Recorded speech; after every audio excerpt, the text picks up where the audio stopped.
এতদিনের আন্তর্জাতিক ক্রিকেটের অভিজ্ঞতা, অগণিত হেভিওয়েট কোচ আর দীর্ঘদিনের ট্রেনিংয়ের ফসল বাংলাদেশের ব্যাটাররা শর্ট বল, বাউন্স বল খেলতে পারে না। অন্যদের জন্য যেটা ওভার বাউন্ডারি মারার মৌকা, সেটা টাইগার ব্যাটারদের জন্য এখন রীতিমতো মূর্তিমান আতঙ্ক। আর সে কারণে ওই সুযোগটা বাংলাদেশের বিপক্ষে নিচ্ছে সাউথ আফ্রিকা, ভারত, পাকিস্তানের মতো বড় দল থেকে পুচকে নেদারল্যান্ডসও।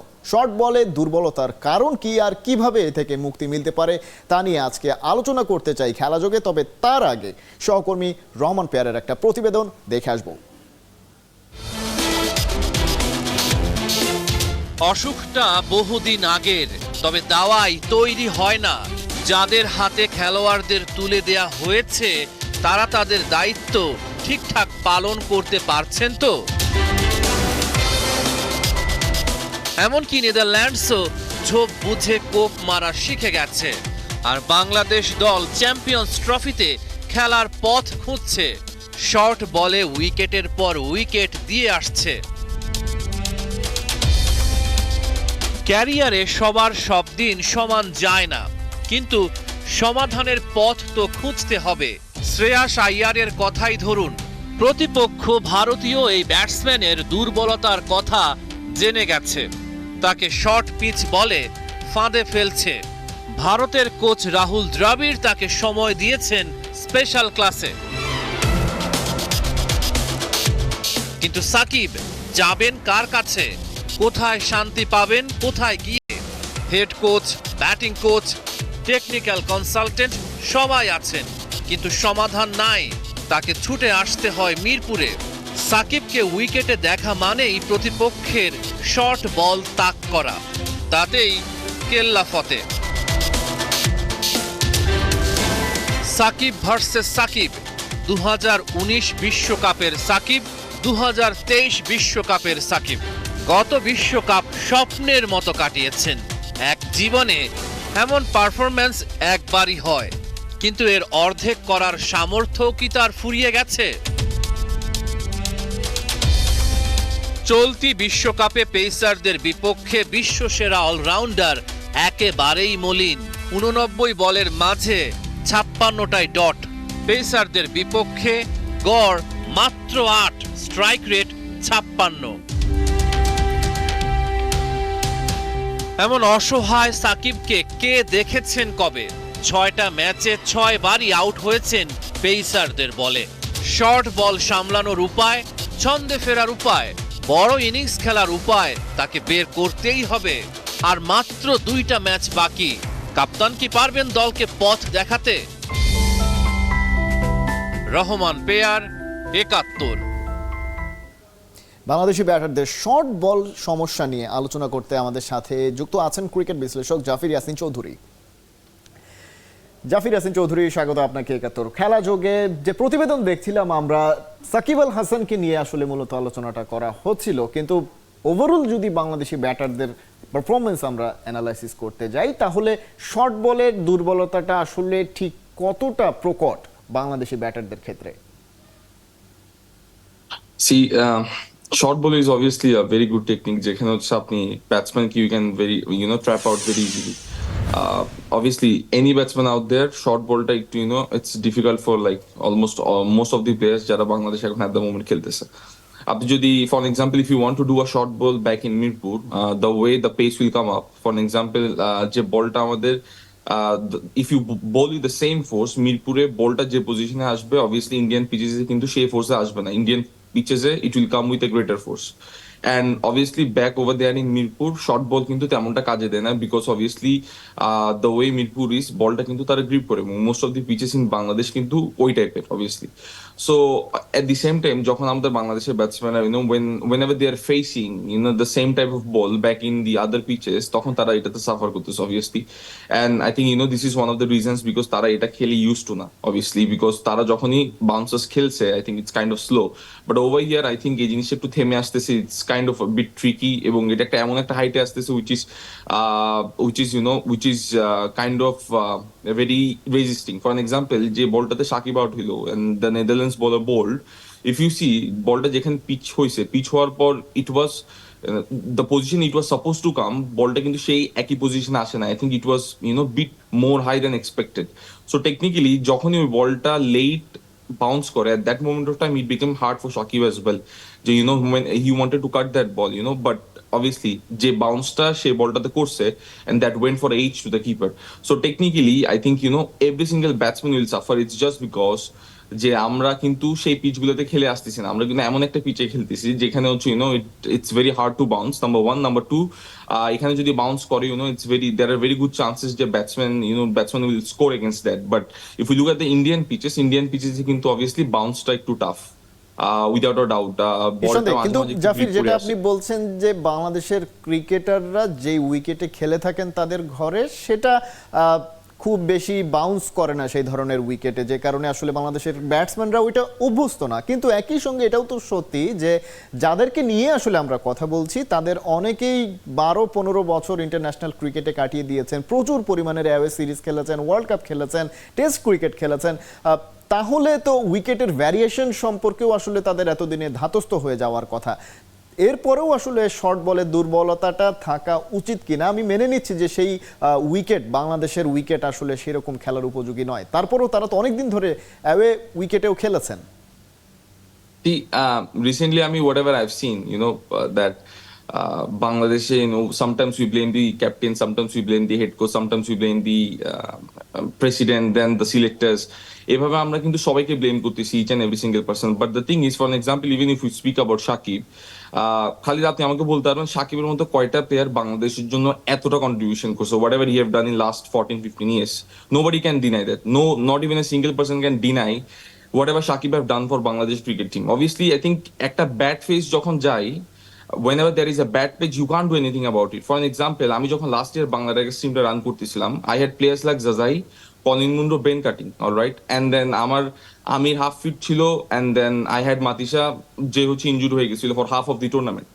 Now Shakib was the captain. আমি কিন্তু লিগে লাস্ট হয়েছি, all right? We spent obviously millions of dollars, sponsorships নিয়ে আসতো, we had worked for 3-4 months, and then we failed obviously. So is Shakib the one to be blamed? No.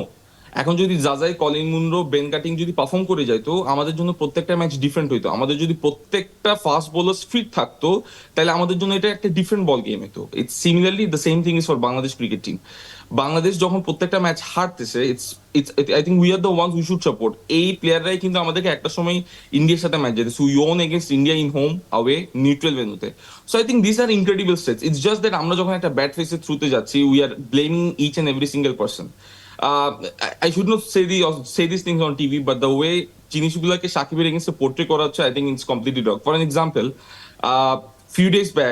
few months back, I guess, যখন হচ্ছে আমাদের এখানে world cup বা Asia cup হইলো, at that moment of time I think we lost a match to Sri-Lanka or Afghanistan, all right? So next day আমার সাকিব ভাইয়ের সাথে 10টা বাজে দেখা হওয়ার কথা, all right? So সাকিব ভাই আমাকে 10টা বাজে টাইম দিচ্ছে যে ভাই আমরা এখানে দেখা করবো, and the next day he couldn't meet me at 10, so he messaged me at 1 PM saying that ভাই চলেন এখন দেখা করি। সো দেন আমরা একটা বাজে দেখা করছি। আমি তখন ওনাকে বললাম যে ভাই 10টা বাজে দেখা করার কথা ছিল, কি হলো? দেন হি টোল্ড মি, ভাই এই ম্যাচটা আমরা কেমনে হারি। He told me that he went to sleep at 3 AM in the morning and he slept at 6 AM thinking about the match. সে ম্যাচের কথা চিন্তা করছে for 3 hours. He couldn't sleep for 3 hours just because he was deeply hurt. It's not like যে আমাদের প্লেয়াররা they are very happy on all these things. They are sad at the same time. প্রত্যেকটা player তাদের 100% চেষ্টা করছে। So I think it's a time যেখানে আমাদের প্লেয়ারদেরকে support করা উচিত, যেখানে আমাদেরকে প্লেয়ারদেরকে ব্যাক করা উচিত। উই জাস্ট কান্ট জাজ a person on the basis of one single tournament. একটা টুর্নামেন্ট এমন হইতেই পারে। If you look at England last year champion হয়েছে, now they are the last team of the whole tournament. But does that mean যে England খারাপ team? No, England is one of the best team still. সেক্ষেত্রে আমরা আসলে যে বিষয়টা নিয়ে জাফির আলোচনা সূত্রপাতটা করছিলাম, যে বাংলাদেশের শুধুমাত্র এই সিরিজে নয় বা এই টুর্নামেন্টে নয়, বাংলাদেশি ব্যাটারদের যে কোনো দ্বিপাক্ষিক সিরিজেও আসলে এই ধরনের বোলিং একটু বাউন্স করলে বা একটু শর্ট বল করলে বাংলাদেশের ব্যাটসম্যানরা সেই বিষয়টা ডিল করতে পারছেন না। সেই জায়গা থেকে আসলে সমাধানটা কি? যারা জুনিয়রদের থেকে অনেকটাই সিনিয়র হয়ে গেছেন এখন, যেটা বলছিলাম 15 বছর কাটিয়ে ফেলেছেন, তাদের ক্ষেত্রে তো আসলে সেই সাইডটা বাদ দিয়ে যদি যারা নতুন আসবে দলে, তাদের ক্ষেত্রে আসলে চ্যালেঞ্জটা কি থাকবে বা তারা আসলে সেটা রিকভার কিভাবে করবে এই ধরনের বোলিং টেকনিকের এগেইনস্টে? আই থিঙ্ক এই জিনিসটার জন্য আমাদের একটা ইনফ্রাস্ট্রাকচারে একটা বেসিক চেঞ্জ আনা উচিত। বেসিক চেঞ্জ বলতে আমি যেটা বোঝাচ্ছি সেটা হচ্ছে আমরা obviously throughout the years আমরা কিন্তু we practice over here in বাংলাদেশের পিচেস গুলো obviously it's I think bit slow, বলগুলো একটু থেমে থেমে আসে and then it doesn't come on to the proper level. So for that what I believe is আমরা যদি আমাদের ইনফ্রাস্ট্রাকচার কিছুটা চেঞ্জ আনি, যেখানে হচ্ছে we get pitches of all the types, যেখানে হচ্ছে দেয়ার স্পিন করবে, ফাস্ট বোলার্সরা ভালো করবে, সামটাইমস ব্যাটসম্যানরা ভালো করবে। আমরা যদি ওই পিচেস গুলো ডেভেলপ করি থ্রু আউট দ্য ইয়ার্স, আর আমাদের প্লেয়াররা যখন ওই পিচেস গুলোতে খেলতে গেলে একটা অভ্যস্ততা চলে আসবে, at that moment of time আমরা যখন বাইরে যাবো, I think it will be very easy for us.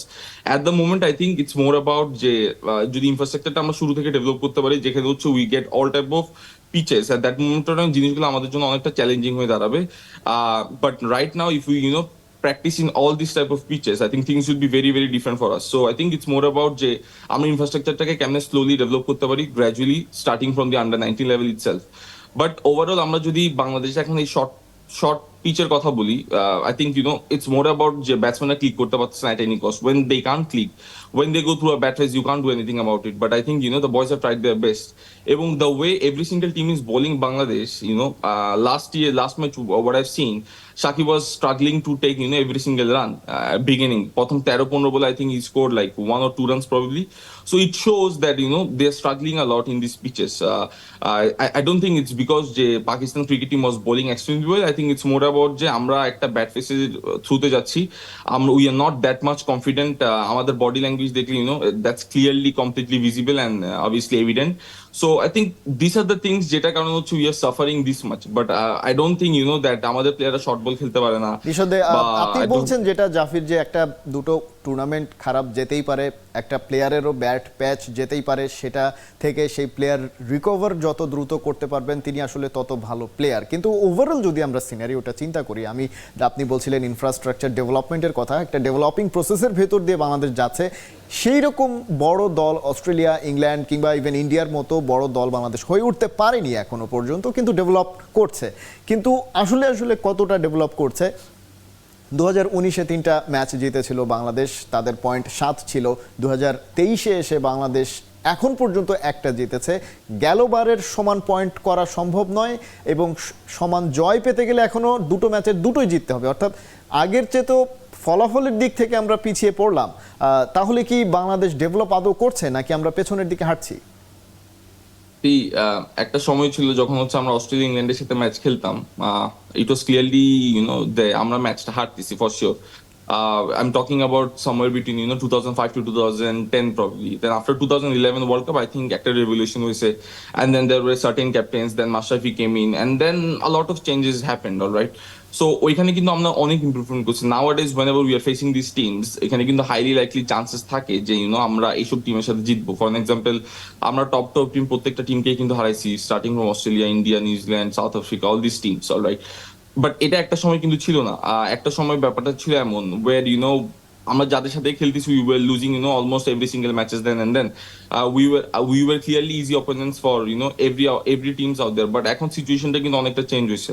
Though I think this World Cup is the old World Cup starting from the time আমরা যখন থেকে ক্রিকেট খেলা শুরু করছি, বাট স্টিল আই বিলিভ যে আমরা যে একটা ট্রানজিশনের ফেজের থ্রুতে গেছি, I think that's something which has been incredible. আমরা কিন্তু লাইক আই হ্যাভ সেড, আমরা ইন্ডিয়াকে হোমে হারাইছি, আওয়েতে হারাইছি, নিউট্রাল ভেন্যুতে হারাইছি। অ্যাট দি সেম টাইম আমরা কিন্তু অলমোস্ট প্রত্যেকটা টিমের সাথে in last few years we have actually ran well. যখন মাশরাফি ক্যাপ্টেন ছিল, and then Tamim became the captain, and then even under Shakib in the টি-20 ফরম্যাট আমরা কিন্তু অনেকগুলো ম্যাচেস অনেকগুলো ভালো টিমের সাথে জিতছি। But obviously looking at this world cup, what happened, I think it's not something we expected. I think আমরা ওয়ার্ল্ড কাপ আপনি বলছেন সবচাইতে বাজে অভিজ্ঞতা বিশ্বকাপে এসে, এবং সেটা সাকিব ক্যাপ্টেন তিনি নিজেও স্বীকার করেছেন যে এরকম অভিজ্ঞতা বিশ্বকাপে এর আগে এত খারাপ অভিজ্ঞতা বাংলাদেশের হয়নি। সেটা ঠিক আছে, কিন্তু আসলে এটাই তো ভালো ওয়ার্ল্ড কাপ হওয়ার কথা ছিল সবচেয়ে, কারণ সবচাইতে অভিজ্ঞ যারা, আপনি বলছিলেন 11-র পরে রেভলিউশন হয়েছে, সেই রেভলিউশন যারা ঘটিয়েছিলেন তারা এখন অনেক বেশি অভিজ্ঞ,